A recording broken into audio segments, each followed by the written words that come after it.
ناچاقی اور مسائل کے پیدا ہونے پر تو بجائے اس کے کہ وہ کورٹ میں جائیں، محکمہ شرعی کے کام کرنے والے لوگوں کے سامنے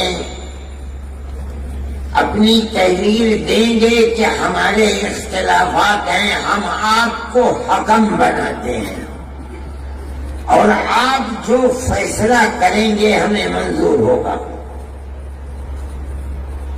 ان کو حکم بنا کر سالس کے طریقے کے اوپر رکھیں، معاملات کو رکھیں اور وہ اللہ کو اپنے سامنے حاضر و ناظر سمجھ کر بغیر کسی رعایت کے قرآن و حدیث کو اپنے سامنے رکھ کر اس کے مطابق فیصلہ دیں۔ یہ ضروری ہے آپ اس چیز کو سمجھیں کہ عدالتی نظام ساری دنیا کے اندر لائے جائے۔ آپ اگر حکم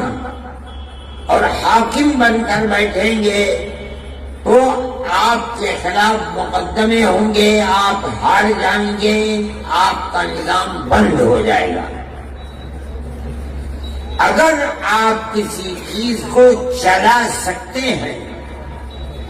تو اس کی صرف ایک ہی صورت ہے کہ آپ محکمہ شرعیہ چلانے والوں کو سالس بنائیں اور یہ کہیں کہ ہمارا جھگڑا ہے، ہم آپ کے سامنے پیش کرتے ہیں، آپ ہمارے جھگڑے کے درمیان میں فیصلہ فرما دیں۔ اس تحریر کے بعد جس پر دونوں فریقوں کے دستخط ہوں گے یہ چیز چلے گی، بجائے اس کے کہ آپ لاکھوں اور کروڑوں روپیہ عدالتوں کی نظر کر لیں، فقیر بن جائیں، زمینیں بک جائیں۔ یہ بہت آسان چیز ہے کہ جس کو مثل مشہور ہے کہ ہلدی لگی نہ پھٹکری اور رنگ آیا چوکھا، اس طریقے پر آپ کام کر سکیں گے۔ لیکن میں حضرت مولانا سے عرض کرتا ہوں کہ جو حکم بنیں گے، سالس بنیں گے، وہ مدرسوں کے پڑھانے والے لوگ ہوں گے۔ یہ ایک دوسرا موضوع ہے کہ دو آدمیوں کے درمیان میں دونوں کے بیانات لینا، ان بیانات کو دے کر کے پھر آپس میں ہو سکتا ہے ضرورت جرح کی پڑ جائے، اس کی بنیاد کے اوپر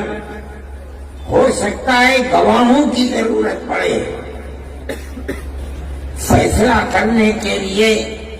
وہ طریقہ جو عدالتوں کے اندر چلتا ہے سمجھنے کے لیے ٹریننگ کی ضرورت ہے۔